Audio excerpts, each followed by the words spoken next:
அந்த ஆட்டோ என்ன விஷயம்? ஆஃபீஸ் ஸ்டாஃப்லாம் திடீர்னு ஸ்ட்ரைக் பண்ணிட்டாங்க. டிரைவர் நான் நேரப்படி தான் ஒர்க் பண்ணுவேன், அதனால 5 மணியோட என் டியூட்டி ஓவர் அப்படின்னு சொல்லிட்டு வண்டி எடுக்க மாட்டேன்ட்டான். அப்ப ஸ்ட்ரைக் முடியற வரைக்கும் ஆட்டோ தான்.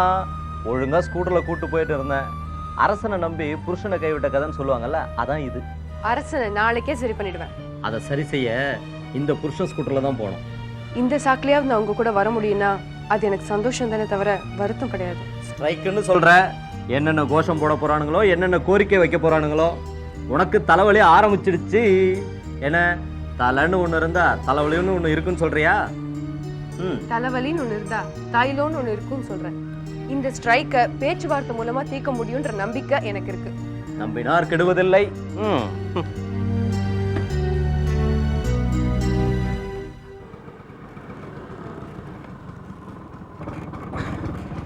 யூனியன் விவரத்தை கொஞ்சம் பார்த்து டீல் பண்ண. Best of luck. தேங்க்யூ.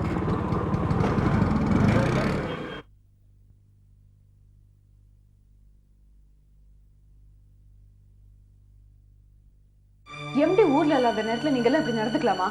திடுதிப்புன்னு வேலை நிறுத்தம் செய்யறதுக்கு சட்டத்திலே இடம் இல்ல. முன்கூட்டியே நோட்டீஸ் கொடுக்கணும் தெரியுமா? முன்னாடி இந்த மேனேஜர் கிட்ட முறைப்படி நோட்டீஸ் கொடுத்திருக்கோம். அவங்க அதை பத்தி எம்டி கிட்ட எதுவும் சொன்ன மாதிரி தெரியல. அது எங்க தப்பு இல்லையே மேடம். ஓகே லிசன், முதலாளின்னு ஒருத்தர் இல்லைன்னா தொழிலாளின்னு ஒருத்தர் இருக்க முடியுமா? அதையே நான் திருப்பி கேட்கிறேன், தொழிலாளி இல்லைன்னா முதலாளி இருக்க முடியுமா? அது என்ன பர்த் ரூல்? குழந்தை பிறக்கிறதுக்கு 11 மாசம் ஆகும் டாக்டர் சொன்னா, நோ 10 மாசம் தான் நான் சுமக்கிற டைம், என்னோட டைம் முடிஞ்சு போச்சுன்னு தாய்மார்கள்லாம் ஸ்ட்ரைக் பண்ண முடியுமா? சொல்லுங்க சார், அதுவும் பர்த் ரூல் தானே? முதலாளி கவனத்துக்கு இதை கொண்டு போகணுன்ற காரணத்துக்காக தான் நாங்க இதை செஞ்சோம். இதை பாருங்க சார், நீங்க எல்லாரும் அமைதியா உட்காந்து எம்டியோட பேசுனீங்கன்னா இந்த பிரச்சனை ஈஸியா சால்வ் ஆயிடும். அதை விட்டுட்டு ஸ்ட்ரைக் பண்ணி கோஷம் போட்டு எதுக்கு மனித சக்தி நேரம் எல்லாத்தையும் வேஸ்ட் பண்றீங்க? மேடம், நீங்க தலையிட்டு எங்க பிரச்சனையை தீர்த்து வைக்கிறேன்னு சொல்லுங்க, நாங்க இந்த ஸ்ட்ரைக்கை ஒத்தி வைக்கிறோம். எம்டி வந்தோன்னு நான் பேசுறேன்.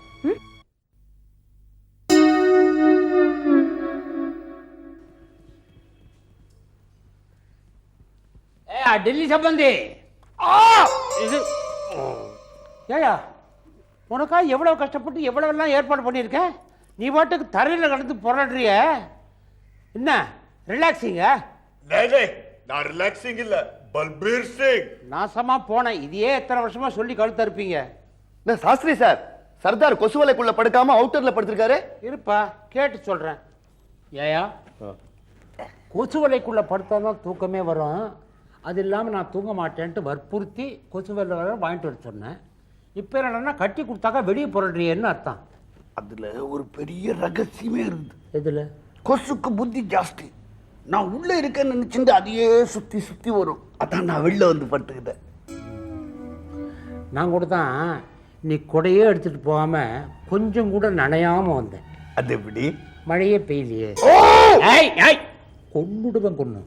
நீ மாத்திரம் எங்களை கடிக்கலாம், நான் கடிக்கூடாத? என்ன இந்தாங்க சாயா. எனக்கு எதிரி இந்த பழக்கம்? உங்களுக்கு இல்ல, சம்பந்திக்கு. ஏமா அவருக்கு ராத்திரி வேலை சாயா கொடுக்குற? அதை குடிச்சிட்டு தூங்காம நம்மளை எப்பவுமே தொந்தரவு பண்ண போறாரு. நே டாடி டீ சாப்பிட்டா தான் நீந்தாயகா, நீங்க கொடுங்க. இரியா வளையல பார்த்தா பாயறிய. அப்புறம் அந்த கௌபாய் எப்படி இருக்கான்? என்ன கார்த்தால இவர் எதை பார்த்தாரோ என்ன கன்றாவியோ, கார்த்தாலேருந்து கௌபாய் எப்படி இருக்கு கௌபாய் எப்படி இருக்குன்னு என் பிராணனை வாங்குறார். என்னது? ஒண்ணு இல்ல, நம்ம மாடு கண்ணு போட்டுச்சுல்ல, மாட்டுக்கு இங்கிலீஷ்ல கவுன்ன, கண்ணுக்குட்டி பார்த்து கௌபாய் கௌபாய்னு சொல்லிட்டு இருக்கு. சர்தார் ஏன் அப்படி கத்துற? நாங்களா தூங்க வேணாம், நாளைக்கு காலைல சாஸ்திரி சாருக்கு ஷூட்டிங் வேற இருக்குது. துப்பாக்கி இல்லாம எப்படி ஷூட்டிங் இருக்கும்? உன்னை நிக்க வச்சே ஷூட் பண்ணிடலாம். சாஸ்திரிஜி, ஒரு சந்தேகம். யுத்தத்துல துப்பாக்கி எந்த பக்கம் வச்சு சுட்டணும்? எந்த பக்கம் வச்சு சுட்டாலும் நாட்டு நல்லதான். போய் படியா போயா. அப்ப நான் நெட்ல போய் படுகிறேன், எல்லாரும் என்ன பாருங்க. பெரிய ஏஷியா நெட் பார்க்க முடியாது போது போயா. அந்த அரபிக் கடலோரம் ஒரு அழக கண்டனே, அம்மா அம்மா அம்மா அம்மா அம்மா ஓகே அம்பேதம் புட்டு கண்டேந்தர அம்மா அம்மா அம்மா அம்மா அம்மா. என்ன தொங்கிட்டே தூங்குறான்? இல்லை, கையை கீழே போட்டு பண்றா. ரொம்ப தேங்க்ஸ்மா, ஸ்ட்ரைக்கை வாபஸ் வாங்க வச்சிருக்கேன். சார், ஸ்ட்ரைக்கை வாபஸ் வாங்கல, ஒத்தி வச்சிருக்காங்க. என்ன கெட்ட புத்தி, என்ன கெட்ட புத்தி இருந்தனா நான் ஊர்ல இல்லாதப்போ இப்படி ஸ்ட்ரைக் பண்ணுவாங்க? நீங்க உள்ளூர்ல இருக்கும்போதே அவங்க பிரச்சனையெல்லாம் கேட்டிருந்தீங்கன்னா இப்படி பண்ணிருக்க மாட்டாங்க. என்ன பெருசா பிரச்சனை உங்களுக்கு? போனஸ், இன்கிரிமெண்ட், மெடிக்கல் ரீஎம்பர்ஸ்மெண்ட் இதுதானே சுத்தி சுத்தி. தபர் மெடிக்கல் ரெஜிஸ்டர் புரட்டி பாரு. போய் எத்தனை வாட்டி பணம் வாங்கியிருக்காங்கன்னு. ஒருத்தன் அவன் பொண்டாட்டிக்கு 2 வாட்டி டான்சில் ஆபரேஷன் பண்ணதான் காசு வாங்கியிருக்கான். ஏன்பா ஒருத்தருக்கு அடுத்தடுத்து 2 வாட்டி டான்சில் ஆபரேஷன் பண்ணுவாங்களான்னு கேட்டா ஒருத்தருக்கு 2 வாட்டி பண்ண மாட்டாங்க சார். ஆனா ஒருத்தருக்கு 2 பொண்டாட்டி இருக்கலாம் இல்லையான்னு கேட்கறான். இவங்க பண்ணி பாருங்க 5-6 கல்யாணம். அதுக்கெல்லாம் கம்பெனி துட்டு வேணுமா? கொடுக்குற சம்பளமே தண்டம், இல்லை கூட கொடுக்கணுமா? லாபம் வரும்போது தானே சார் கேக்குறாங்க. நஷ்டம் வரும்போது கொண்டு கொடுத்துருவாங்களா? சார் நீங்க ரொம்ப கஷ்டப்பட்டீங்க வச்சுக்கோங்க சார், கொடுப்பாங்களா? எங்கேயாவது பார்த்துருக்கியா? என்னால மன்னிக்க முடியாதது நோட்டீஸே விடாம ஸ்ட்ரைக் பண்ணிருக்காங்களே, அதுதான். சார் அவங்க மறுபடி பத்மலோச்சனி கிட்ட நோட்டீஸ் கொடுத்துருக்காங்க. அவங்க அது உங்ககிட்ட கொடுக்கல. அதான் பிரச்சனையே. பத்மலோச்சனியே ஒரு பிரச்சனை. அதுக்கத்தான அவளை வேலையில தூக்கி இருக்கான். அவகிட்ட கொண்டு போய் கொடுப்பாங்களா? எனக்கு இவங்க மூஞ்சில முழிக்கவே பிடிக்கலமா. சார் 2 பேரும் உங்க ஈகோவை தள்ளி வச்சுட்டு அமைதியா உட்காந்து பேசுனீங்கன்னா நிச்சயமா இந்த பிரச்சனைக்கு தீர்வு கிடைச்சிடும். ஆனா அவங்க வரட்டும் நீங்க வரட்டும் அவங்களும் இருந்தா நிலைமை மோசமாயிட்டே தான் இருக்கும். அவங்க உங்களுக்கு சந்திக்கிறதுக்கு ஒத்துக்கிட்டாங்க. நீங்களும் கொஞ்சம் கன்சிடர் பண்ணுங்க சார். சார் நான் அவங்கள மீட் பண்றேன். அதுவும் நீ சொல்றேங்கிறதுக்கா கொஞ்சம் எல்லாரும் மரியாதை இருக்க சொல்லு. சும்மா முறைப்பா இருக்க சொல்லாத. இன்னி வரைக்கும் சம்பளம் நான் தான் கொடுத்துட்டு இருக்கேன். இல்ல சார், அவங்களாம் உங்க மேல ரொம்ப மரியாதை வச்சிருக்காங்க. நீங்க ரொம்ப தங்கமானவர். இன்ஃபேக்ட் இந்த ஸ்ட்ரைக் பண்ணா கூட நீங்க ஒண்ணுமே சொல்ல மாட்டீங்கன்னு தான் ஸ்ட்ரைக்கே பண்றாங்க. விட்டா நானே ஸ்ட்ரைக் பண்ண சொன்னேன்னு சொல்லி போல இருக்கு. நீ பாலம், நீ அப்படிதான் பேசுவ. எனிவே சாயந்தரம் அவங்கள மீட் பண்றேன், வர சொல்லு. Yes sir. எல்லாரும் வந்துட்டீங்களா? இப்ப என் மனசுல இருக்கிற உண்மையை சொல்லட்டா? உங்க மூஞ்சி எல்லாம் பார்க்கவே எனக்கு இஷ்டம் இல்லையா? இந்த பொண்ணு கூட்டுதான் தான் இங்க வந்திருக்கேன் நான். சரி சொல்லுங்க, உங்க பிரச்சனை என்னன்னு ஒவ்வொன்னா சொல்லுங்க, நான் பதில் சொல்றேன். அதே மாதிரி எனக்கும் சில தேவைகள் இருக்கும் இல்லையா? அதையும் சொல்லலாம் இல்லையா? சொல்லலாம் சார், தாராளமாக சொல்லலாம். நாங்களும் மனம் விட்டு பேச தான் வந்திருக்கோம். ரொம்ப தேங்க்ஸ், ரொம்ப தேங்க்ஸ். 2 பேருக்கு விட்டு கொடுக்குற மனப்பான்மை இருந்தா இந்த பிரச்சனை நிச்சயமா சால்வ் ஆயிடும். Come on come out. என்னென்ன ப்ராப்ளங்கள் சொல்லுங்க. யூனியன் அக்ரிமெண்ட் டைம் முடிஞ்சு மாமாங்க அது இன்னும் புது அக்ரிமெண்ட் போடல. இது மாமாங்கன்னா 12 வருஷத்துக்கு ஒரு வாட்டி வருது. அக்ரிமெண்ட் 5 வருஷத்துக்கு ஒரு வாட்டி தான் போடுறோம். அக்ரிமெண்ட் டைம் முடிஞ்சு 5-6 மாசம் தான் ஆகுது. ஏன் நான் வெளிநாடு போயிட்டேன். எதுக்கு போனேன்? ஊரை சுத்தி பார்க்க போல இல்ல, பிசினஸ் இம்ப்ரூவ் பண்ண தான் போனேன். இப்போ நான் வந்துட்டேன் இல்ல, நான் பாத்துக்கிறேன். அப்போ சேலரி ரிவைஸ் பண்ணுங்க, போனஸ் இன்க்ரீஸ் பண்ணுங்க. நான் பார்த்துட்டேன்னு சொல்றேன். பண்ணிடுவாரு சார், ஒத்துக்கிட்டாருல. அந்த இஷ்யூ அடுத்தது உங்க ப்ராப்ளம் என்ன சொல்லுங்க. அடுத்தது ஓடி. திடீர்னு இப்பவே ஓடி செய்யன்னு ஸ்டாஃபை கம்பல் பண்ணக்கூடாது. ஓட்டி கொடுக்கலனாலும் உங்களுக்கு பிரச்சனையா இருக்கு, ஓட்டி கொடுத்தாலும் பிரச்சனையா இருக்கு. ஓட்டின்னா என்னையா? கம்பெனிக்கு தேவைப்பட்ட ஒரு அர்ஜென்ட்டான வேலையை ரெகுலர் ஹவர்ஸ்ல செய்ய முடியாத ஒரு வேலையை எக்ஸ்ட்ரா டைம் எடுத்துட்டு முடிக்கிறது பேர் தான் ஓட்டி. அதை நீங்க எப்போவாது செய்வீங்கன்னா ஓட்டி எதுக்கு சொல்லேம்மா? இத பாருங்க சிவா, முக்கியமான வேலை இருந்தாலும் ஒழிய சார் உங்களை ஓட்டி பண்ண சொல்லி வற்புறுத்த போறது இல்ல. சும்மா ஓட்டி கொட்டி கொடுக்க என்ன இங்க வேண்டதில்லை எங்களுக்கு. சரி இருங்க சார், நானே பேசுறேன். அதனால ஓட்டி பண்ண சொல்லும்போது நீங்க ரெஃப்யூஸ் பண்ணாம ஒர்க்கை முடிச்சு கொடுத்துட்டு போகணுங்கிறது எனக்கு நியாயமா படுது. என்ன செய்றீங்களா? Okay madam. ரொம்ப தேங்க்ஸ், ரொம்ப தேங்க்ஸ். அடுத்தது சார், இது நாள் வரைக்கும் மருத்துவ செலவுக்கான பில்லை கொடுத்து பணம் வாங்கிட்டு இருந்தோம். இப்போ திடீர்னு அதை நிறுத்திட்டு ஒரு ஃப்ளாட் ரேட்டு கொடுக்குறேன்றீங்க சார். அது சரியில்லை சார். திரும்ப பழையபடியே பில்லை கொடுத்து பணம் வாங்குற மாதிரி ஏற்பாடு பண்ணுங்க சார். அதெல்லாம் முடியாதியா? பள்ளிக்கூடம் திறக்கிற நேரத்தில் அவன் என்ன பண்றான்னா டாக்டர்கிட்ட போய் அவன் பசங்களுக்கு தேவையான பென்சில், பேப்பர், ரப்பர் இதெல்லாம் வாங்குறதுக்கு பிரிஸ்கிரிப்ஷன்ல எழுதி வாங்கிட்டு மெடிக்கல் கிளைம் பண்றாங்க. அதெல்லாம் முடியாது. ஃபிளாட்டா ஒரு அமௌண்ட் கொடுக்குறோம், வாங்கிட்டு போங்க. சார், யாரோ ஒருத்தர் 2 பேர் தப்பு பண்றாங்கிறதுக்காக நம்ம ஒட்டுமொத்தமா எல்லாரையும் ப்ளேம் பண்ண முடியாது இல்லையா? வேற வழி? சார், கம்பெனிக்குன்னு ஒரு டாக்டர் அப்பாயிண்ட் பண்ணிடுங்க. ஸ்டாஃப்ஸ்க்கெல்லாம் உடம்பு சரியில்லைன்னா அவர்கிட்டே காட்டிடலாம். பரவாயில்ல, இது நல்லா தான் இருக்கு. ஓகே, அப்படியே செஞ்சிரும். Thank you madam. அடுத்தது சாப்பாடு தான் சார். நீ இன்னும் சாப்பிடவே இல்லையா நீ? அது இல்லை சார், இப்போ நம்ம கம்பெனியில் கேன்டீனில் சப்சிடைஸ் சாப்பாடு விலை 5 ரூபாய். கம்பெனி 3 ரூபா போடுது, நாங்களும் 2 ரூபா கொடுக்குறோம். ஆனால் சாப்பாடு ரொம்ப மோசம் சார். வாயிலே வைக்க முடியல. சொன்னா மடத்தே கேளுங்க, கன்றாவியா இருக்குது சார். அதனால தான் கம்பெனி ஒரு 5 ரூபாய் போட்டுச்சுன்னா நாங்களும் ஒரு 5 ரூபாய் போடுவோம். 10 ரூபாய்க்கு நல்ல சாப்பாடாக கிடைக்கும். இதனே அது சின்ன பிரச்சனை. ஏன் மனுஷன் சம்பாதிக்கிறது வயிற்றுக்காதானே? இது செய்ய மாட்டோமா? Okay, done. Thank you sir, thank you sir. Sir, இப்போ நம்ம பேசுனதெல்லாம் இன்க்ளூட் பண்ணி ஒரு புது அக்ரிமெண்ட் போட்டுட்டுமா? By all means. Thank you very much. உங்க பிரச்சனை எல்லாம் சொன்னீங்க, கேட்டுக்கிட்டேன். மேனேஜ்மெண்ட் சைட்ல இருந்து ஒரு சின்ன வேண்டுகோள் சார். சொல்லுங்க சார், கண்டிப்பா செய்யறோம். உனக்கு தான் முக்கியமா சொல்லணும். 10 மணிக்கு ஆபீஸ்ல போட்டிருக்கோம். டெஃபினட்டா 10 மணிக்கு வந்துருங்க. வேலை செய்றீங்களோ செய்யலையோ அது வேற. 10 மணிக்கு வரவங்க 10:05க்கு வாங்க, 10:10க்கு வாங்க. 1 மணி நேரம் 2 மணி நேரம் லேட்டா வராதீங்கப்பா. சரி சார். நீ சொல்லாத. நீ காலையில பாக்குற பதுங்கி 11:30 மணிக்கு ஆபீஸ்ல நுழையிற நீ. சார், ஆபீஸ்க்கு கிளம்பு தாத்தா 3வது மாடில இருந்து கீழே விட்டார் சார். 10 மணிக்கு விழ ஆரம்பிச்சு ஒரு 11:30 மணிக்கு வந்து விழுந்திருக்காரா? 3 மாடி உயரத்துக்கு 1.5 மணி நேரம் ஆகுமாயா? எவ்வளவு பெரிய போய் anyway thank you very much all of you. Thank you sir. நாங்கள் தான் சார் சொல்லணும். தேங்க்ஸ். இந்த பொண்ணு சொர்ணா கிட்ட சொல்லுங்க. Thank you madam. Thank you madam. என்னையா கேலண்டர் மாதிரி செவுத்தோடு சாஞ்சிருக்க? டிஸ்டர்ப் பண்ணாத, நான் யோகாசனம் பண்ணிக்கிட்டு இருக்கேன். நின்றுகிட்டே தூங்குற மாதிரி இருக்கு. இப்படி ஒரு ஆசனம் நான் பார்த்தே இல்லையா? தெரிஞ்சுக்கோ, இது பேரு சிரசாசனம். உண்டா? சிரசாசனத்துக்கு தலை கீழே இருக்கணும், காலு மேல இருக்கணும், தலைகள்லாம் நில்லு. உங்க புஸ்தகம் பாரு, அப்படிதான் போட்டுக்கிறாங்க. அட பாவி, புத்தகத்தை தலைகீழா வச்சுட்டு நேரம் அடிக்கிறியா? யோ, நான் சொல்ற மாதிரி தலைகீழ நில்லு, காலை மேல கொண்டா. நான் நிக்க மாட்டேன். ஏன்? எனக்கு கால் வலிக்கும். நல்லா வந்து சேர்ந்தையா. இந்த பாரு, எப்படி எவனா இருந்து தொலை. என்னை தேடி அம்மா தாயே பிக்சர்ஸ்லேருந்து புரொடக்ஷன் மேனேஜர் வருவார். வந்தால் வணக்கம் சொல்லி காப்பி கொடுத்து மரியாதை பண்ணு. பத்தரையா வந்துடுறேன். அம்மா தாயே, இன்னொரு தடவை சொல்லுங்க. அம்மா தாயே, பிக்சர்ஸ்காரன் பிச்சைக்காரன், பிக்சர்ஸ்காரன் பிச்சைக்காரன். பிளாஸ்டிக் சொல்லுச்சு. உள்ளே வாங்க, சேர் போடுறேன்.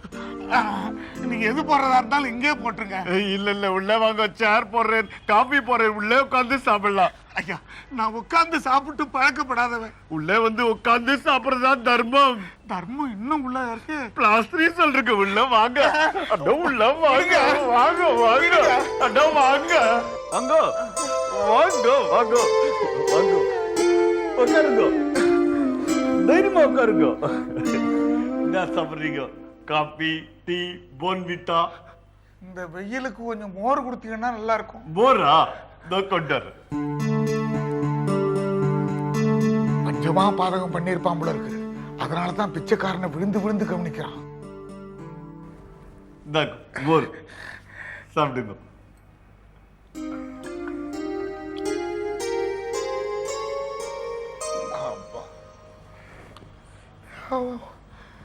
மோரை கொடுத்து பச்சையை கிளப்பிட்டீங்களே. பசிக்கிறா பசிக்கிறா, கொண்டு வரா. சாப்பிடுங்க சாப்பிடுங்க. சாம்பார். நெய் இல்லையா? இல்லையா?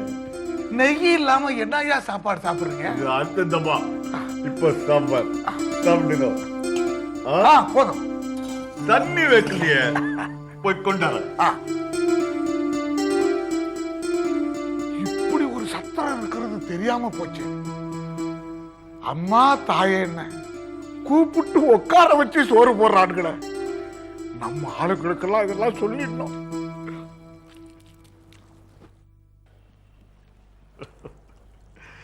தாங்க தண்ணி. அம்மா தாயே, பிசினஸ் எப்படி நடக்குது? வாய்க்கும் வயிற்றுக்கும் சரியா இருக்கு. இருந்தாலும் விடாம எடுக்கிறீங்க. ஆமாமா, விடாம எடுத்துக்கிட்டு இருக்கலாம். நம்ம பிளாஸ்டரிய மறந்துடாதீங்க. அனுப்பிச்சு வைங்க. திருவல்லிக்கேணி பகுதியில் ஆளு குறையுது, சேர்த்து விட்டுறேன். அதாங்க வேணும். சம்மந்தி, டெல்லி சம்மந்தி. தேடி யாரோ வந்தாங்க. அம்மா தாயே வந்தாங்க. உள்ள உட்கார வச்சிருக்கேன். மரியாதை கொடுத்தல, அது போதியா. உன்ன மாதிரி ஒரு ஆள் இருந்தா எனக்கு கால்ஷீட் பிரச்சனையே வராது.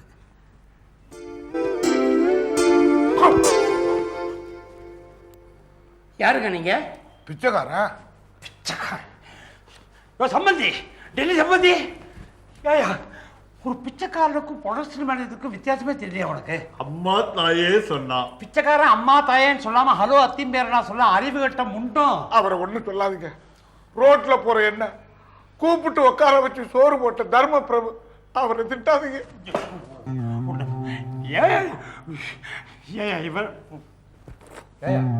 நிறுத்தியா, வாய்கடிய வயிறு நிறைய சாப்பிட்டுட்டு இன்னும் ஏன் உட்காந்துருக்க? என்ன வேணும்? வெத்தலை வாக்கு கொடுத்தா நல்லா இருக்கும். கொடுத்தா வாய் வெத்தலை வாக்கு போட்டுரு தெரியுமா? எழுதுறியா? போய் சீக்கிரம் போயா. போறங்க, நான் அப்பவே சொன்னேன்.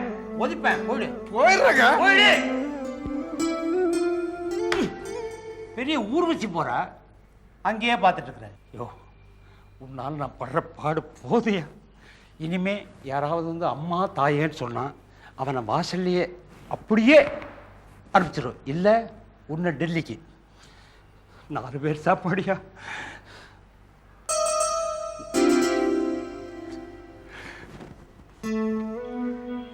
சாஸ்திரி சார், சாஸ்திரி சார், சாஸ்திரி இருக்காரா?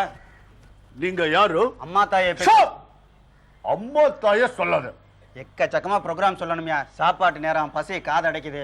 சீக்கிரம் சாஸ்திரியை கூப்பிடியா. பச்சா ஹோட்டலுக்கு போ. பின்ன என்ன உள்ள உட்காந்து வச்சு சாப்பாடை போட போற? போட்டது போதும், பிளாஸ்டிக் கிட்ட பட்டதும் போதும். யோ சாஸ்திரி, ப்ரோக்ராம் சொல்ல வந்து என்னை அவமானமா படுத்துற. இரு, டைரக்டர்கிட்ட சொல்லி இந்த படத்துல இருந்து உன்னை தூக்கல. தூக்காதேயா, தூக்காதேயா.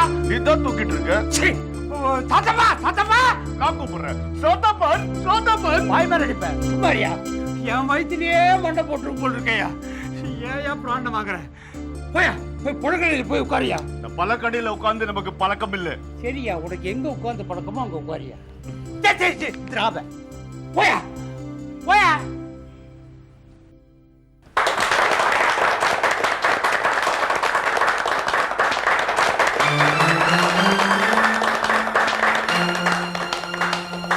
நிர்வாகம்னா பிரச்சனைகள் வருது சகஜம். சாதாரணமா சமரசம் பேசுறவங்க தொழிலாளிகளை சாகடிச்சு முதலாளிகளுக்கு சாதகமாக பேசி சம்மதிக்க வைப்பாங்க. ஆனா மேடம் 2 பக்கமும் பேசி இருக்கிற குறைங்களுக்கு ஒரு தீர்வு கண்டுட்டாங்க. இப்படிப்பட்ட நிர்வாகி கிடைச்சதுக்கு கம்பெனிக்கு தான் சார் பெருமை. இப்படிப்பட்ட மருமக கிடைச்சது எங்க குடும்பத்துக்கே பெருமை. முக்கியமா அவங்களுடைய கணவருக்கு தான் ரொம்ப பெருமை. அதனால அவரை பார்த்து நேர்ல பாராட்ட விரும்புறோம். அவருக்கு கொஞ்சம் தலைவலியா இருக்குன்னு படுத்துட்டு இருக்காரு. அதனால என்னம்மா, நான் போய் கூட்டிட்டு வரேன். 1 minute.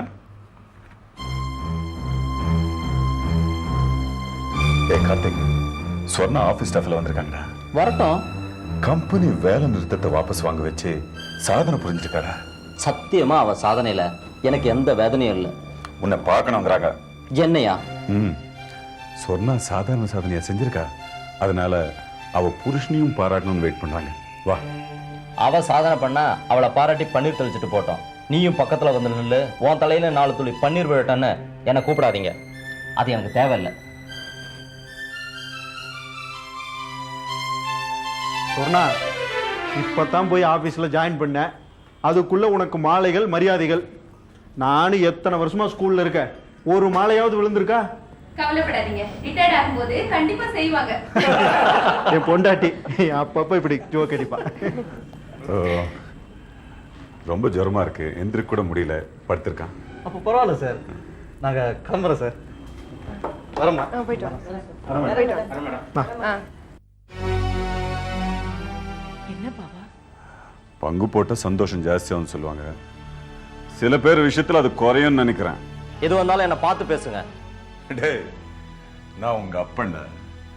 பொண்டாட்டி முன்னேற்றத்தை பொறுத்துக்க முடியாம பொறுமுறையே, நீ எல்லாம் ஒரு புருஷன். என்ன கூட தான் எங்க ஆபீஸ்ல பாராட்டி நிறைய சர்டிபிகேட் கொடுத்துருக்காங்க. அதுக்குன்னு அதெல்லாம் ஃப்ரேம் போட்டு 4 பேர் பார்க்கணும் நடு ஹால்ல மாட்டி வச்சிருக்கேன். இல்லையே, இந்த சீப் பப்ளிசிட்டி எல்லாம் எனக்கு பிடிக்காது. அந்த பாராட்டை எல்லாம் அவளை அவங்க ஆபீஸ்ல வச்சுக்க சொல்லுங்க. இது பாருங்க, நான் ஒன்னும் அவங்களுக்கு இதெல்லாம் செய்ய சொல்லி கேட்கல. அவங்களா வீடு தேடி வந்து பாராட்டினாங்கன்னா அதுக்கு நான் என்ன செய்ய முடியும்? உங்களுக்கு தொட்டதுக்கெல்லாம் எனக்கு குத்தம் சொல்லிட்டே இருக்கணும். இதை பாருங்க, என்னைக்கு எனக்கு கிடைச்ச பாராட்ட உங்களுக்கு கிடைச்ச பாராட்ட நீங்க நினைக்கிறீங்களோ அன்னைக்குதான் நம்ம தாம்பத்திய சங்கீதமாகும். அது வரைக்கும் இப்படி ஆளுக்கால் தனி ஆவர்த்தனம் தான்.